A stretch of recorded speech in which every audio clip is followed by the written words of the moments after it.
Nidalee is pretty well known for her core combo of spear into pounce and takedown, and her ability to ceaselessly hurl javelins down a lane. But the latter wasn't always restricted to ARAM and those SR ARAM-like situations back in the day, and it was much more powerful than any more recent player could imagine. And she wasn't even a jungler until well into her rework.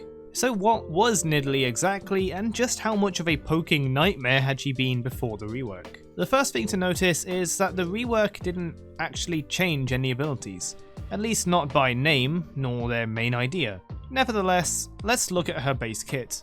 Nidalee was a poke mage with some support ability through a heal and attack speed buff on her E, but most significantly she was League's first shapeshifter champion to have a transformation on their R, released in December 2009, only followed by the second shapeshifter in 2012, Jace, and a few months later, Elise.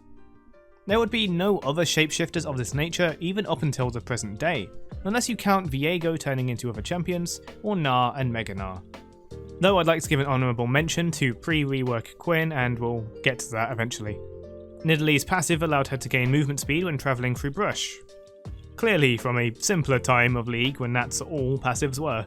Her infamous Q was Javelin Toss, a skill shot that hits the first target it collides with for magic damage, increasing depending how far it travelled, or more specifically, as CivHD reminded me in his old video, run back after using this ability, because the damage is not calculated by the distance the spear travels, but by your distance to the target at the moment it strikes. If you flash or jump away even though you are at max spear range, the damage will be above the stated limit.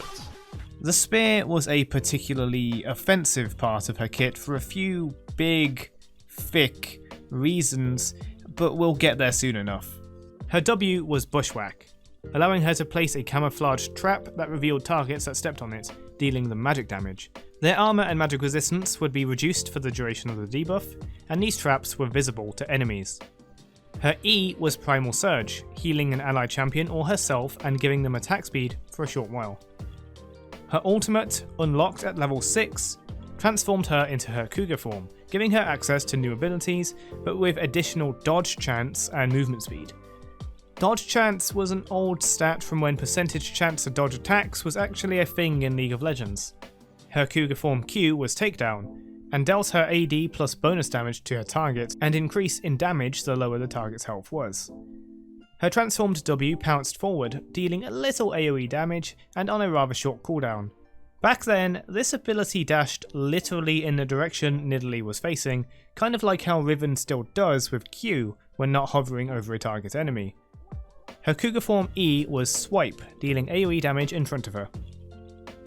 There was also a hidden Easter egg passive where Nidalee would grant 5 experience every 5 seconds to nearby allies who were lower level. It was removed with her gameplay rework. Her Cougar form was supposed to be a strong melee fighter who benefited from AD on her Q and AP otherwise to deal heavier, more consistent damage than her human form, giving her a versatility to be strong at long range and melee together. However, anyone who played back then knows the truth of the matter, and that's how her Q was utterly busted, completely eclipsing her other abilities. Their Q hitbox was noticeably thick, dealt a lot of damage with high scaling, and its preference for long range directly contradicted her Cougar form playstyle. Nidalee was often played in mid lane, where mages tended to flock, but under the guise of an attack speed buffing heal on her E, she would often be seen played in support, much to the AD carry's dismay. Supports back in the day often bought very cheap items and items that granted them gold generation so they could still gain some income without killing minions. Items like Philosopher's Stone and Kage's Lucky Pick helped them afford wards, pink wards and Oracle's Elixir to help their team, besides saving up for all the items like Aegis of the Legion for defenses, Soul Shroud for cooldown reduction, and Zeke's Herald for lifesteal, and so on.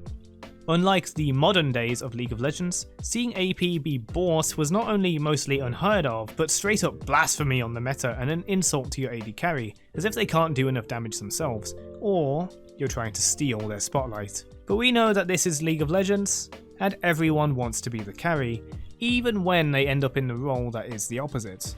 So Nidalee support, who bought Tear of the Goddess on the first back before rushing all sorts of AP and death caps, plagued AD carries everywhere who were hoping to get kills, wards and other such support. Gold was more scarce back then, so you could expect your Nidalee support to forego gold generation items, spending money on wards, and would go after kills with those dreaded long range Qs.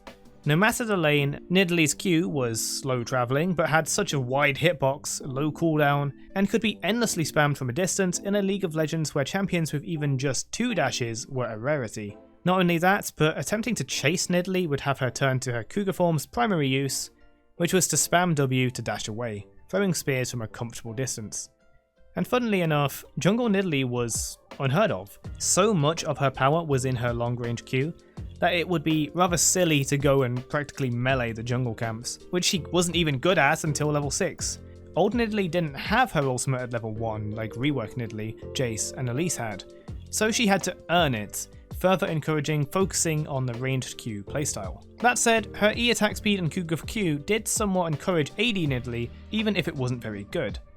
The champion Spotlight also encouraged similar things, including a tank Nidalee playstyle using Cougar form. Nidalee is a fully hybrid champion. She can play as a long-ranged mage, short-range assassin, tanky upfront fighter, or anything in between.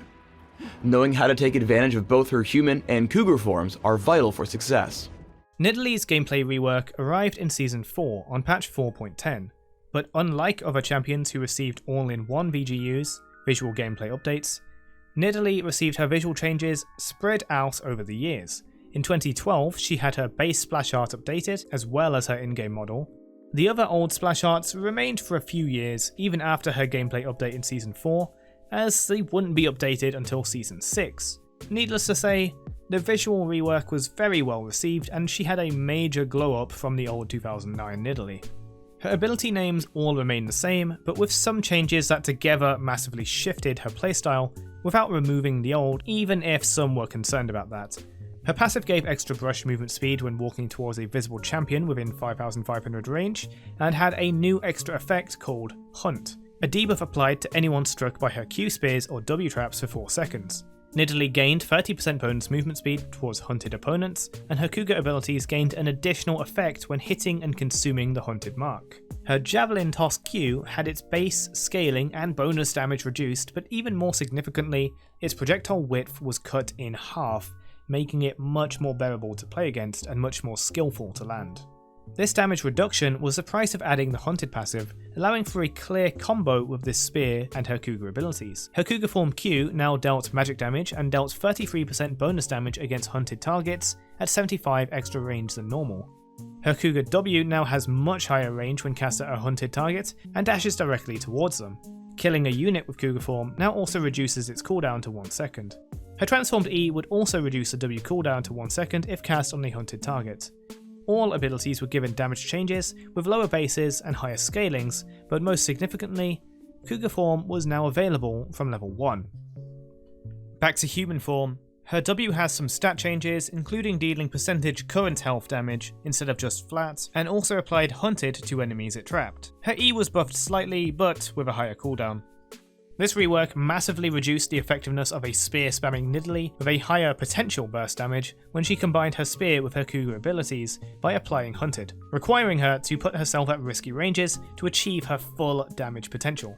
That said, her Q damage was still high enough that a player that could still land them and built a lot of AP could still deal devastating poke damage. There is still another major change yet unmentioned. Though she was no stranger to buffs and nerfs over the years, probably the next most important change arrived in Season 5's patch 5.2, a simple change that allowed applying the Hunted debuff to jungle monsters, which additionally rooted them for 2 seconds. This was the first change that allowed Nidalee to jungle, allowing her not only to deal extra damage to marked jungle monsters with Q, but also lay out her traps to easily kite them while burning away their health. In Season 6's patch 6.6, the rooting part was removed, but she could still deal her hunt buff Cougar effects to jungle monsters. And since then, even through another 6 seasons of patches, jungle Nidalee remains her primary role, with support and even lane Nidalee being considered off-meta.